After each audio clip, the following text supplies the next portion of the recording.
Bene, allora direi che possiamo iniziare anche con la registrazione. Francesco.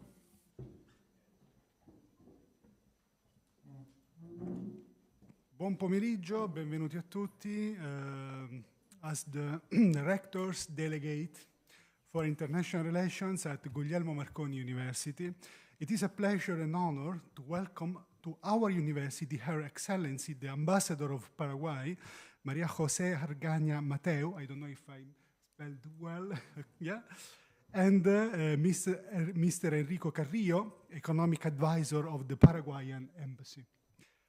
The topic of this meeting is the Paraguay's economic growth and the opportunities the country offers to potential partners in Italy, and not only, as Federico Carli will explain a little bit more in details in a moment.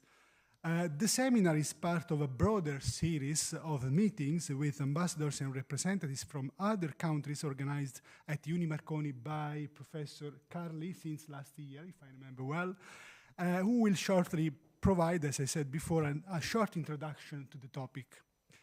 This meeting is the first one of the 2026, aims at develop, strengthen, and consolidate, hopefully, the university's international relations and cooperation network in South America, especially with Paraguay, of course, which the university places great strategic emphasis on. So for Unimarconi, it's very important to have connections and the possibility to expand and to explore opportunities in Latin America.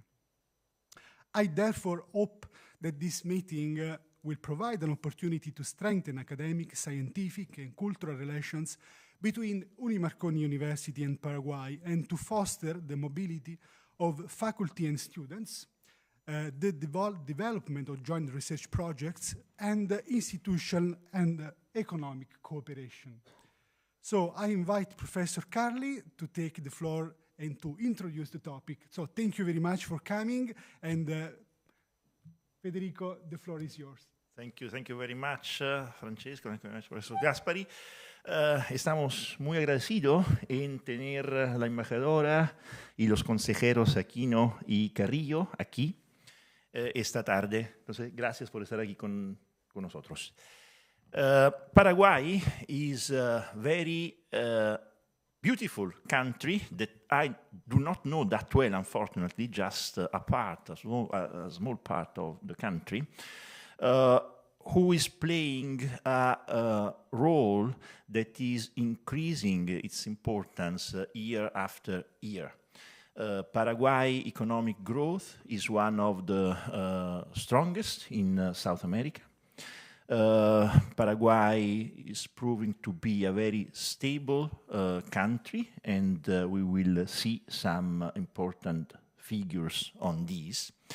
And Paraguay is one of the nations part of this Mercosur, this South American agreement, trade agreement, who is negotiating with the European Union. So, especially in this very complicated international framework that we have, I think that looking at countries like Paraguay, with its stability, its potential, it's very important for Italy. So we will take a look at the general conditions of the country, and then we will try to imagine how we could strengthen the relations, academic relations, scientific relations, but also commercial relations and relations between the people of Paraguay and the people of Italy. And as far as these relations are concerned, I think that agreements between universities is one of the most effective tools, because once the students go to Paraguay, the Paraguayan students go to Italy, they create very strong links between the two countries. So this is why I'm very happy that the ambassador and the council to the ambassador can take this presentation to our young researchers and students. I think this is very, very important. So now I leave the floor to the ambassador. And after the speeches, I really hope that you will have questions, and the ambassador and Mr. Carrillo will be happy to answer. Thank you very much for being here. Thank you very much, Ambassador. Thank you very much, Mr. Carrillo.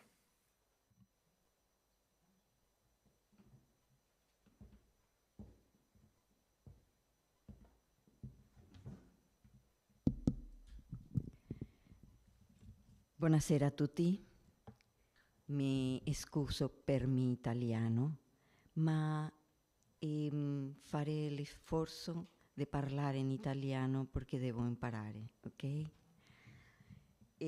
Signor delegato alla relazione internazionale, professore Francesco Gaspari, signor presidente dell'associazione Guido Carli, cari studenti, illustri ospiti, è per me un onore essere presente in questo prestigioso Ateneo.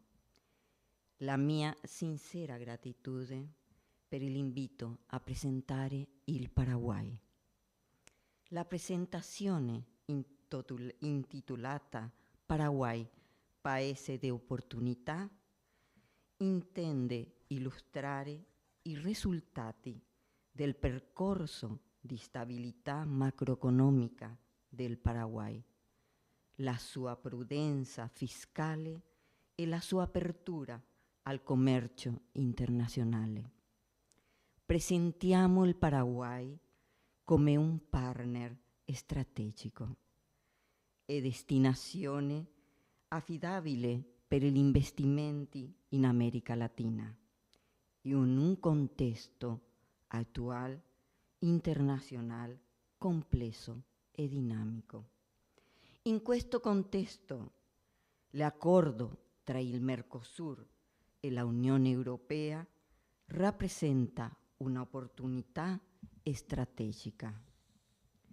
Non si tratta soltanto di un accordo commerciale, ma di una piattaforma di fiducia politica, cooperazione tecnologica e crescita sostenibile. Il Paraguay, con una estensione territoriale simile a quella Italia, nel cuore d'America, ha accesso a circa 300 milioni di consumatori del Mercosur, composto da Argentina, Brasile, Paraguay e Uruguay. Ma l'accordo è beneficio reciproco. L'Europa trova nel Mercosur e nel Paraguay sicurezza alimentare, energia pulita e un spazio di stabilità democratica in una regione con enorme potenziale di crescita. Il Paraguay dispone di una rete fluviale che collega l'Atlantico ai principali corridoi produttivi e si proietta verso il Pacifico attraverso del corridoio bioceanico. Il Paraguay è energia che connette, offre energia pulita e rinnovabile, fondamentale per l'industria, ma anche l'energia della sua gente, un capitale giovane, un capitale umano con talento e formazione tecnica. 6 abitanti su 10 sono in età lavorativa. Scusa. La proiezione per il 2025 e per il 2026 collocano la crescita economica del Paraguay intorno al 4%.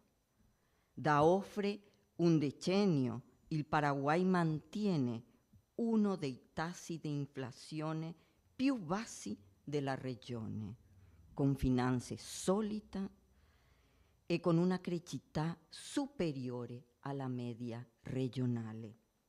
Il Paraguay offre regole chiare e opportunità concrete. Sappiamo che le sfide persistono, ma siamo convinti che la collaborazione con il settore privato sarà decisiva per superarle e l'alleanza con la Unione Europea in generale e con l'Italia in particolare è fondamentale. Vi invito a conoscere il Paraguay, un paese di opportunità. Vi ringrazio.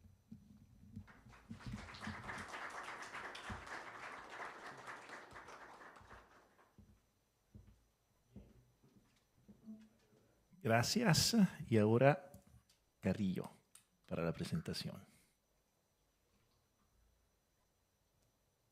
Thank you very much. I do not have the courage the Ambassador Argaña has to speak fully in Italian, so I will do it in English, and also because it's more fun. And thank you very much, Professor Gasperi. Thank you very much, Professor Carli, for the invitation. It is an honor to give this presentation, and thank you very much for your attendance. So the presentation is, the title of the presentation is Paraguay, the Land of Opportunity. And the idea is to get you to have a grasp of Paraguay, on some data about Paraguay. It's mainly about investment and trade. And I can foresee that you might be interested in that recent agreement that was signed between Mercosur and the European Union. But we will go through that eventually, and we will see also how Paraguay is a hub for trade in the region, and also a linkage for value chains. So this is Paraguay. It's right in the middle of South America. It's a landlocked country.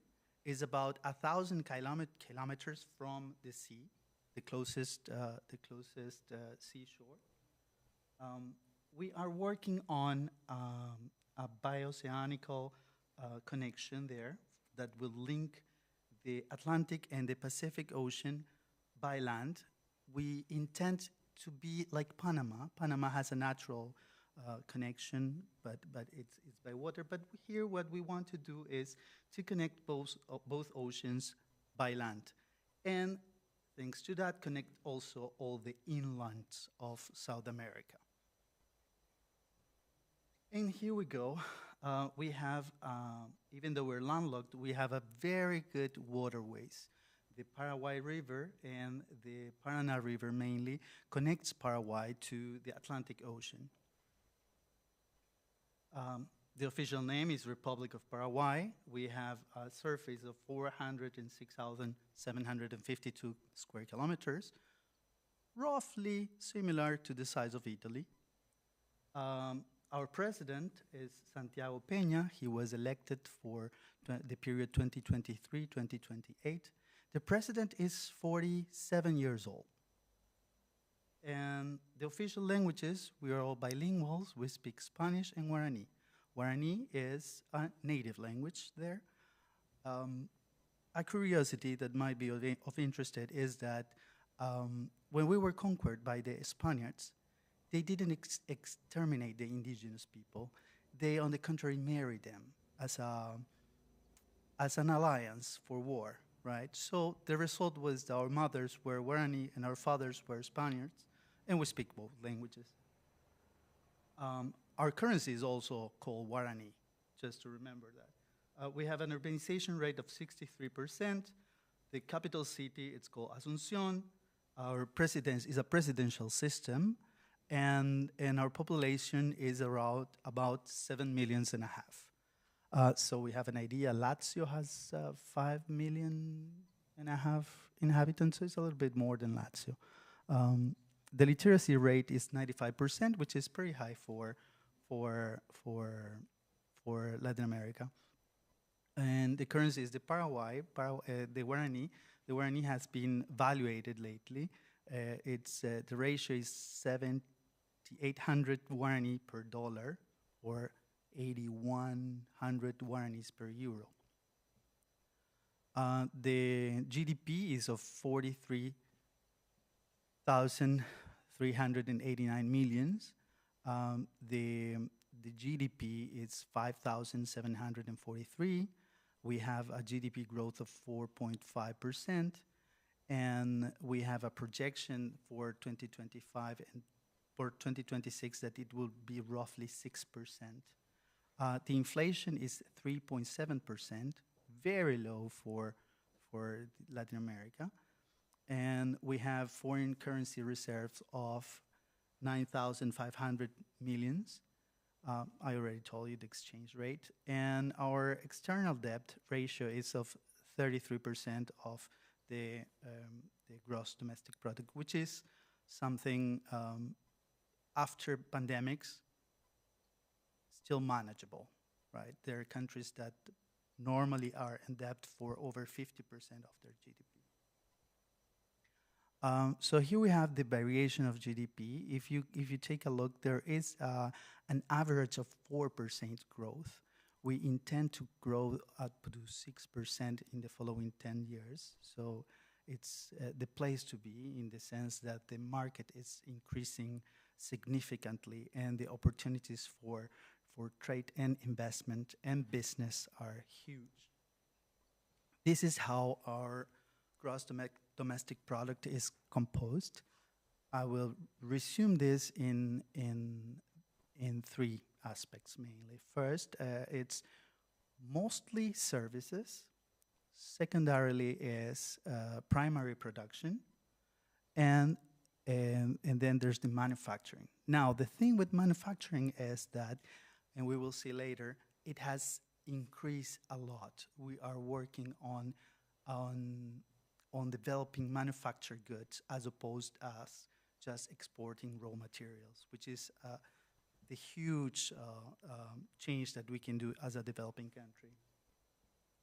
And here we go. We export energy. We are the main producer of energy, of clean energy, mainly from hydroelectric dams. We have two big hydroelectric dams. One with Brazil, called Itaipu, is the biggest in the world, and the one with the biggest production of electricity. And another one with Argentina, called Yacyretá. As you can notice, all the important names in Paraguay are usually in Guarani. And we also have a small one that is that we own, that we use it only for export electricity. And you can see here how it has changed, the composition. In 2003, 50% of our exports was energy, and the primary production was almost 30%. And the part of manufacturing was roughly 20%. And 20 years later, the manufacturing has almost doubled. It rose 47%. So we are really working on transforming those raw materials into manufactured goods. And that is important if you get to see that it's a landlocked country and that we have a lot of cost of transportation, of freight. It's the same cost to transport 1 ton of soybean as 1 ton of oil made of soybean, which entails industrialization, labor, and formalization of the economy. So that's how we cope with the disadvantage of being landlocked, trying to export materials that has been processed and that can leak into the economy more benefits than just raw material. So this is how the foreign direct investment has been increasing over the years in Paraguay. Again, there are some aspects that I wouldn't like to get so much into depth because we don't have to all the time, but we're open in case you have particular interest on that. We're open to receive your questions. And these are the countries. Italy, I think, is 17 in the number of origin of foreign investment in Paraguay. And the main sectors of foreign investments is trade, finance, oil production, which is not oil as hydrocarbon, but it's oil consumption, transport, agriculture, chemical products, real estate, communications, and so on. These are the origins of our investments. There is now, and Singapore has to be added here. And we receive the investment grade from two companies. There are some companies, Standard & Poor's, Moody's, Fitch Ratings, that rates the economies and analyze and recommends the investors whether this country has the conditions to ensure that your investment will be safe there, right? They see, is there political stability? Is there economic stability? Is there major natural events like landslides or whatever kind of is there war, right? So after an effort of almost 30 years, we got first investment grade from Moody's in 2024, and in 2025 from Standard & Poor's. We're waiting. We expect that Fitch will also rate us as with a grade of investment in either this year or next. Also, there is a foundation, Getúlio Vargas in Brazil, that that assesses whether a country it's good or provides the environment for making business, right? To get together, to find another business people and close deals. And also the legislation has to do with that. Paraguay has been consistently rated as a place to make businesses. And then we have an investment tax scheme. Please let me know if we're getting time, but this is something peculiar. It's, I would say, unique in the continent. We have a corporate income tax of 10%. You can see the comparison with Argentina, Uruguay, Brazil, and Chile. Chile is probably one of the most convenient ones in Latin America. 10% for corporate income tax, 10% for personal income tax, 10% for VAT or indirect tax rate, and all together with the pensions and all the other contributions that we have to do, it's about 35%. And you can see the comparison, only Uruguay might be close to it. I don't remember, Italy it's 20, VAT is 23%. I don't know about personal income tax, but it's normal in a developed economy, but in a developing country, this is very convenient. So another interesting thing that it's not in this slides is how we work with foreign currencies. You can work with euros, you can go with dollars, and you can use national currencies in Paraguay. You can send 10,000 euros to Paraguay, and then take over 10,000 euros from Paraguay without any cut from the government, which is the usual case in other countries. Of course, you will have to pay some fees to the banks because, you know, that's how banks profit. But the government itself doesn't take a share of foreign investment or foreign savings in Paraguay. This is our labor scheme that you will see the holidays, how many hours we work per day, that we have a 13th salary, the legal wages, and that's the contributions to Social Security. Still pretty decent. This is our energy production, is the whole renewable, the whole electric generation of Paraguay is renewable, always from hydro dams. And we're working on improving this. We have a lot of sun, so we're trying to use also solar panels.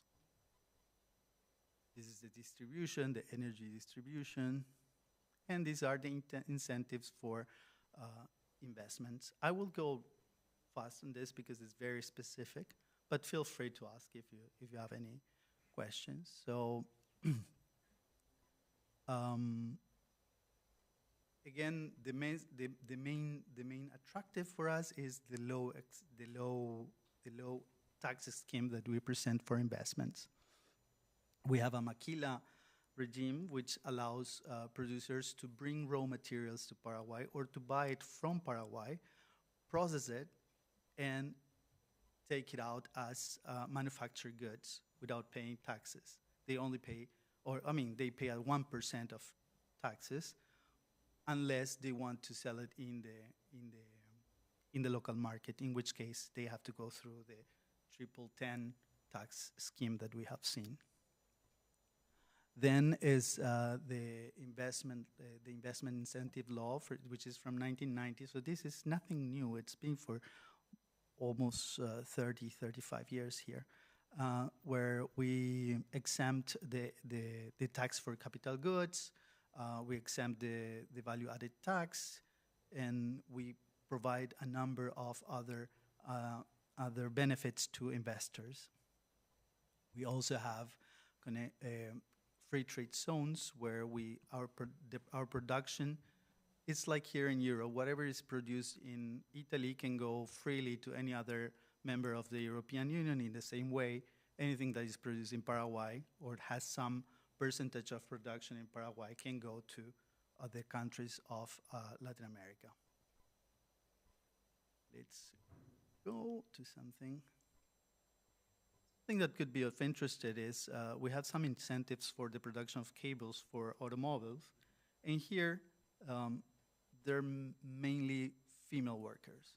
So that's a way to improve in case you're interested in gender empowerment. So here's the net of network and commercial agreements. Again, Paraguay is small in size in the terms of population. We're not many, we're 7.5 million roughly.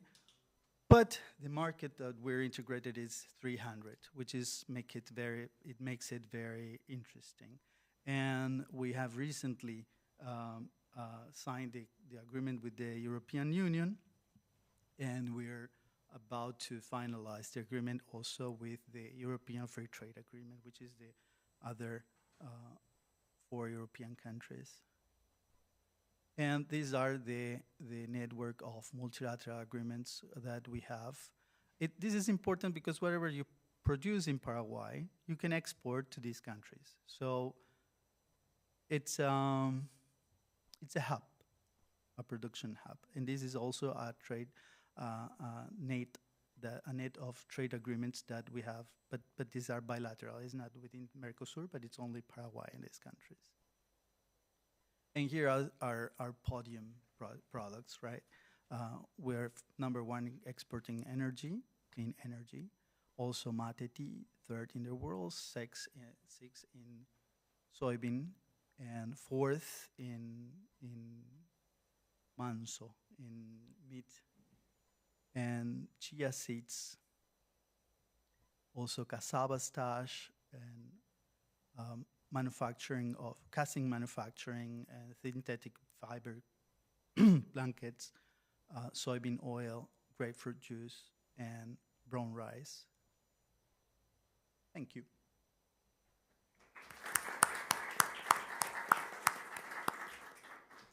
Thank you very much for the presentation and for the very impressive figures. I don't know whether Professor Gaspari has some question or if we can... I think we can start with yes. our guests, and then we will Maybe, okay, perfect. So I would ask Friso and Freda to join us here and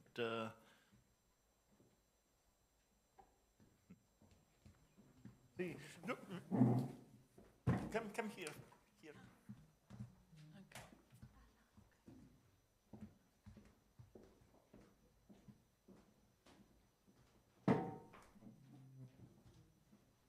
In Italian? Ok. Perfetto. E mi detto in italiano? Sì. No. Ah. Vai prima tu. Vi devo aprire. Grazie ambasciatrice per l'opportunità e noi le vorremmo chiedere, alla luce delle trasformazioni dell'ordine internazionale, come definirebbe oggi il posizionamento strategico del Paraguay sul panorama geopolitico attuale?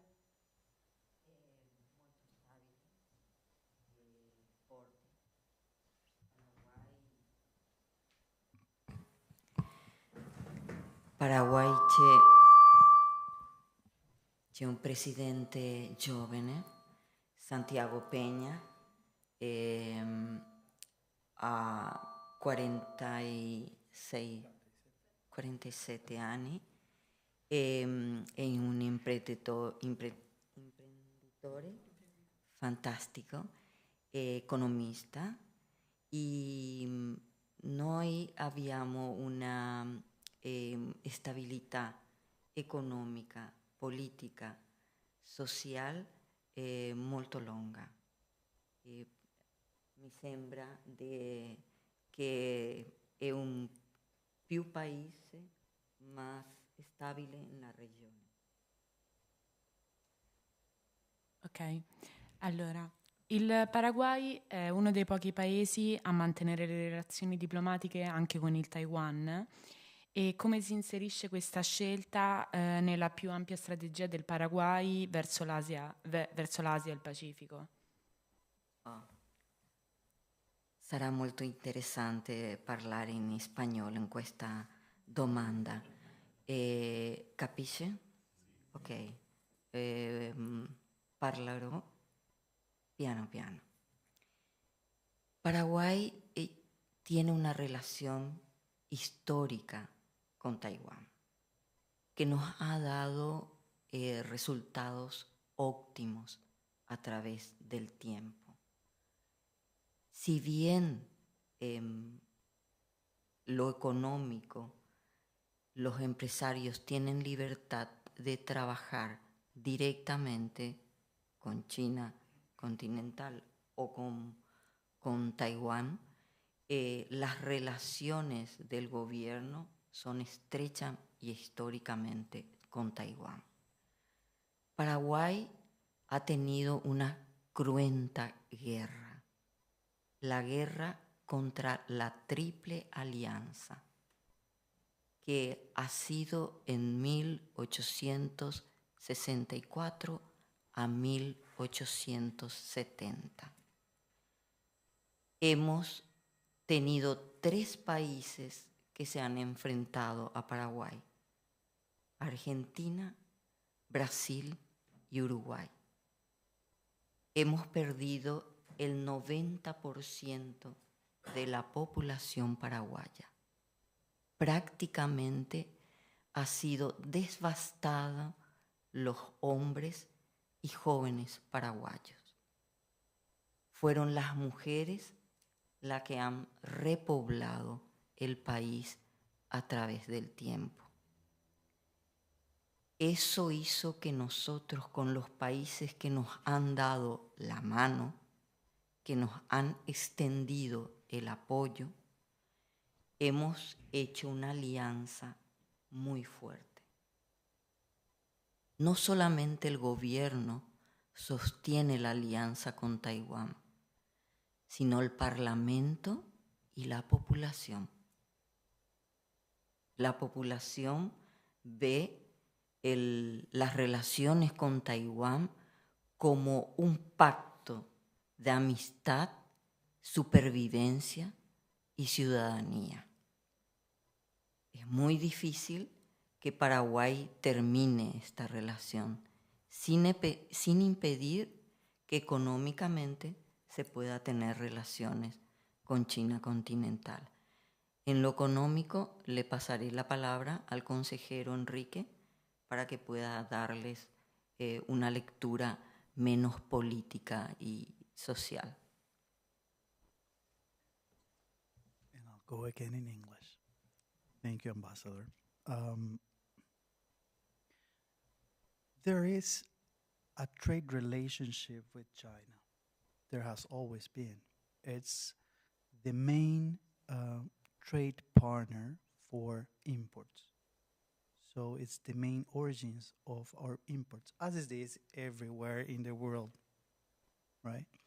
And for our exports, the statistics are not very realistic. Yes, I think it's fourth or fifth as a destination of our exports.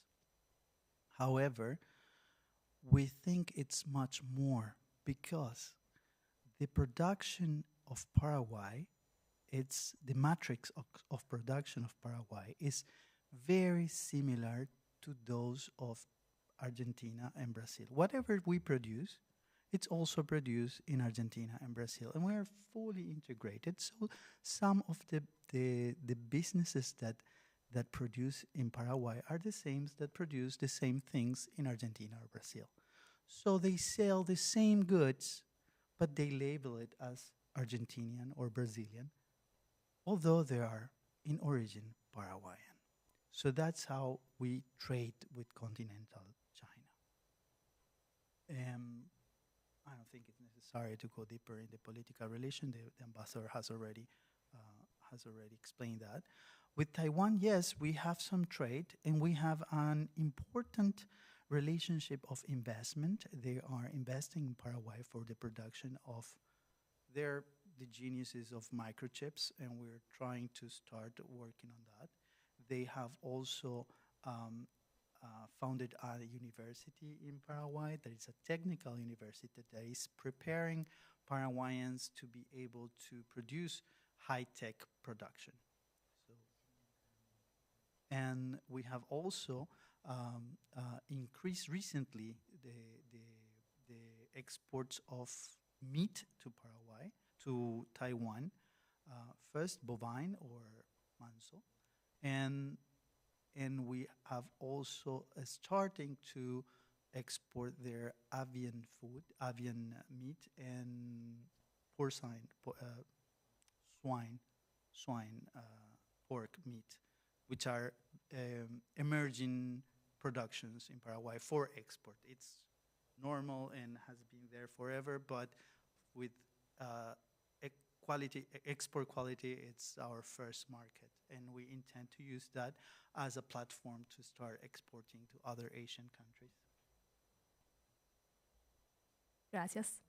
Considerando comunque, come lei ha detto in precedenza, la grande influenza che la Cina ha in America Latina, si potrebbe pensare a un eventuale coinvolgimento dei paesi del Mercosur con Taiwan tramite il Paraguay?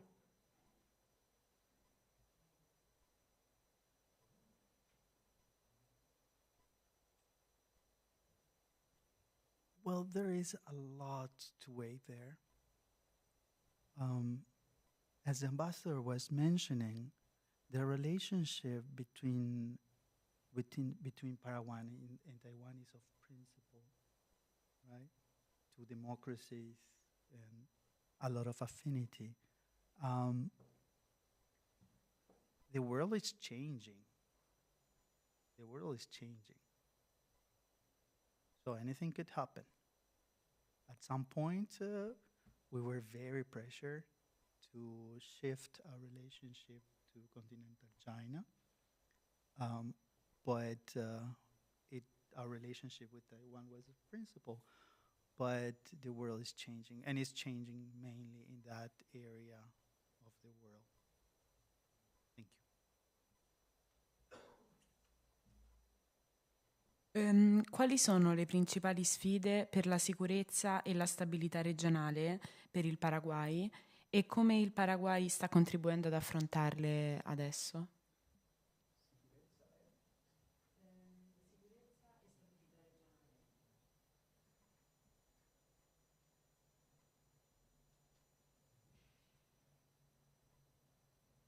Well,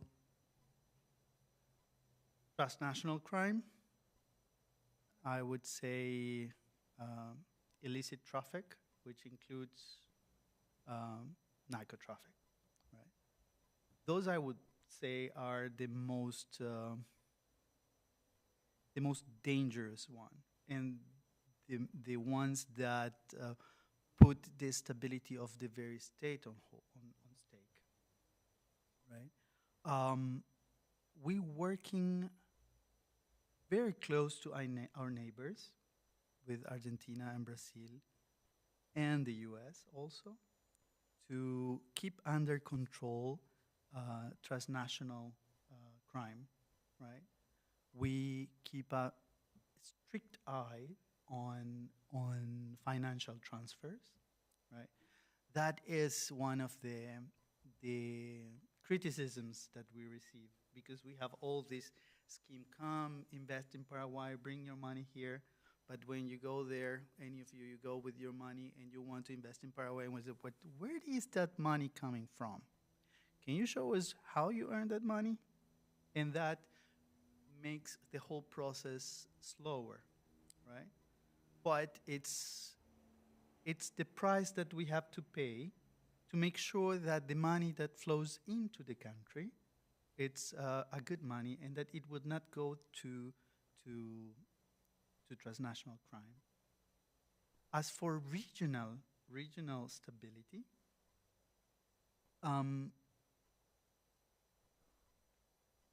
right now if you look at the news today, you would see that the region is the most stable and calm that you can find. Maybe Europe, but don't go too much east.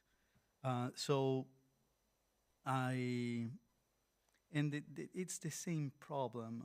It's the illicit traffic. But we're working together with our neighboring countries to develop joint inspections, joint operations, which sounds easy, but entails a lot of coordination and a lot of effort from governments at their different levels, the national governments in other countries, the federal government, department governments, and the very cities. So that's how we. It's a transnational phenomenon, a problem, and we have to address it transnationally. Invece il Paraguay che ruolo potrà svolgere magari nella cooperazione interregionale, soprattutto con altri paesi dell'America Latina e in particolare con i paesi dell'Organizzazione degli Stati Americani? L'OAS, Organización de OAS. Well, we've been trying to do some specific things for a long period of time, right? And we have developed some capacity, right? We have become very good at elections, democratic elections. We're very good at it. If you want to make sure that your elections run smoothly, bring a Paraguayan. We have experience there, right? And we have successful, not easy, but successful transition from an authoritarian regime that lasted more than 35 years to a democratic regime, right? And that's another thing where we have a lot of capacity, a lot of knowledge, that good practices that we can share with other countries, especially countries that are starting now their process of leaving authoritarian regimes to become full democracies, right? And then, where in the realm where I'm more comfortable, we have developed a lot of knowledge and good practices for production of all those products that you have seen, of how to go from growing just cereal to producing oil or manufactured goods out of raw materials. And also cattle production. Ambassador Argaña was ambassador in Ecuador when we export their cows for breeding. So our quality of cows, our quality of livestock is really high. Sometimes this is important. If you go to Paraguay, make sure to have an asado. Make sure to have barbecue, okay? Make sure. I know you probably are familiar with how good Argentinian food, Argentinian meat is. They're very famous for us. Go to Paraguay, try Paraguayan meat, and then we talk. I think if we're not as good, we might be slightly better, right? Give us a chance, try our meat. So that's important, how we improve our quality of the meat over the time. We have even exported something that was for Paraguay was something huge. We exported breeding material from our cattle to Argentina. That was in 2021, which was a landmark for Paraguay. Like, we sell our genes to Argentina. So give us a chance. If you go to Paraguay, try Paraguayan food, try Paraguayan asado.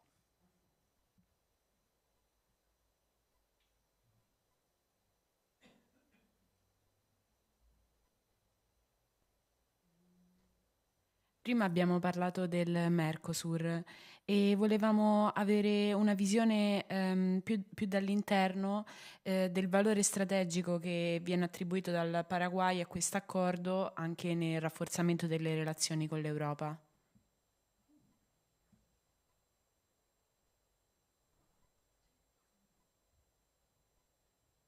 El Mercosur.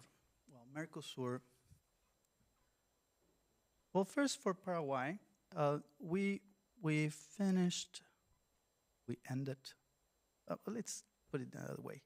We started our democratic era in 1989. And the Treaty of Mercosur was signed in 1991. One of the principles of that integration process, which at the moment was only Argentina, Brazil, Paraguay, and Uruguay, was a democratic government, which was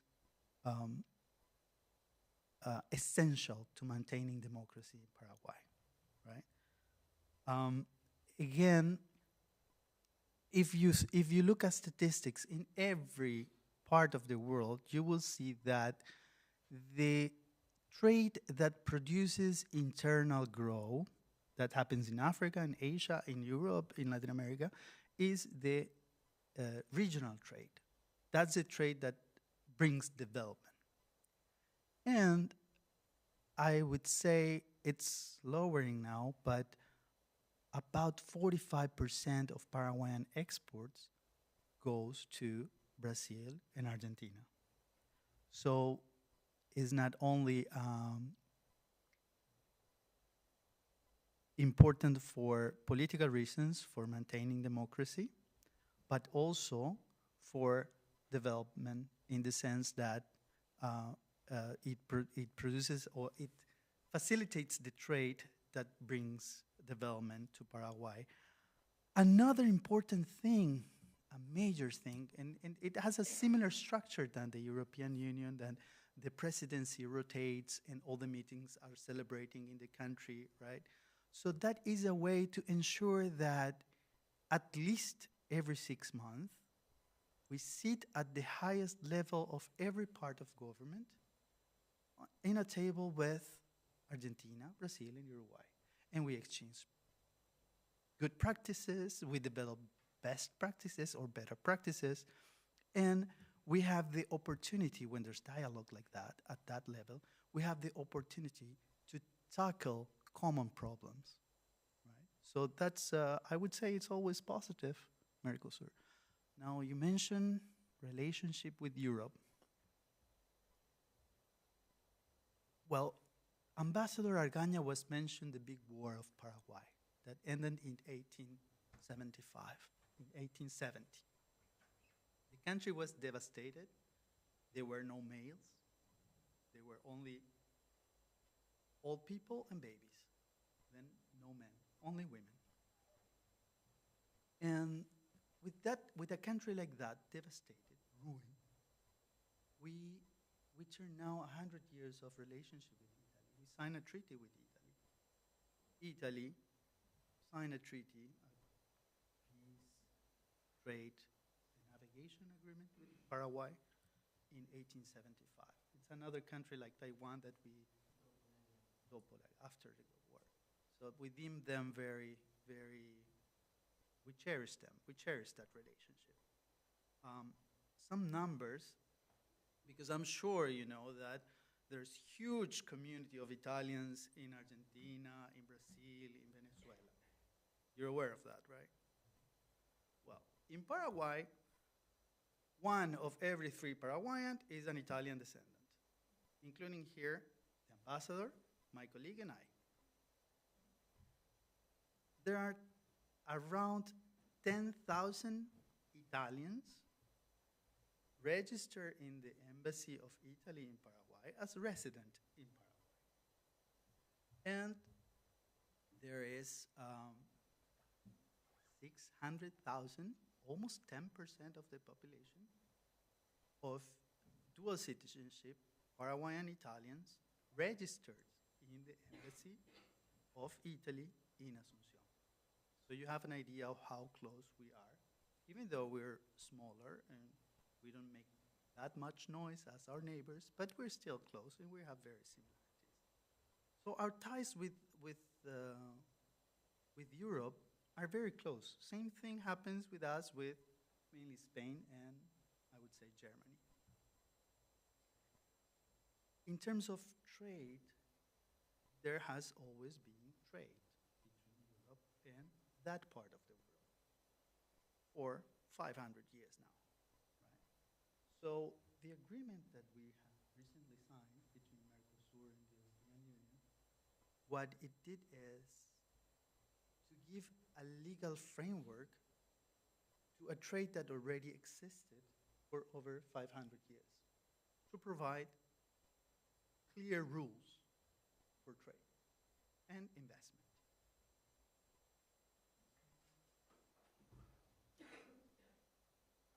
We finished the questions. Thank you so much. Solamente agregar algo. Paraguay e Italia están en los mejores momentos de relaciones políticas y económicas. Cumplimos 150 años de relaciones diplomáticas. El presidente Peña se ha encontrado con el presidente Mattarella en 3 ocasiones. Una ocasión en Paraguay, Mattarella ha visitado el Paraguay, y 2 veces en Italia. El presidente Peña ha estado con el primer ministro Meloni el pasado octubre. Se han establecido metas y hemos tenido reuniones de consultas políticas. Ahora, el 13 de marzo, la subsecretaria María Trípodi va a Paraguay. Yo acompaño la delegación para fortalecer aún más esas relaciones. Esos valoramos mucho, apreciamos y agradecemos de nuevo al profesor Carli por esta oportunidad de poder presentar el Paraguay como un país de oportunidades. Muchas gracias, profesor.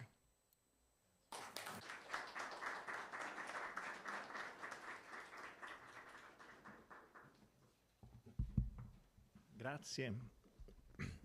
Grazie.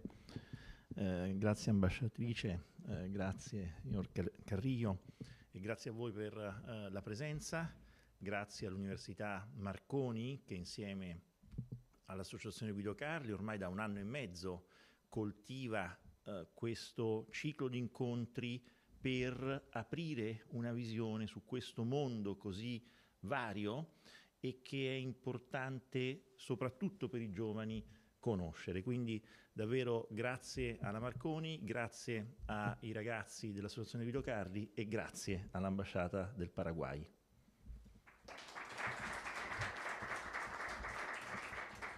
Non so, siamo in chiusura, se qualcuno dei ragazzi ha 1 o 2 domande velocissime per chiudere.